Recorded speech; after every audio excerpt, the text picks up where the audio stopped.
One of the cool things about this is it has horizon leveling. That way if we speed it up, it actually looks pretty cool. It doesn't look shaky. But then also it's shot in 50 frames per second, so you can slow it down 50%, and it looks great. So let's look at it back to normal. Let's slow it down 50%. Now let's speed it up over 400%. And even when I was using it on the scooter, you could just see how bumpy the road was on my scooter, yet the GoPro stayed perfectly balanced.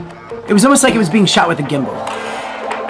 So yeah, Hyper Smooth is amazing. The boost to the Hyper Smooth is amazing, but there's something magical about the Max Lens mod, and I'm a fan.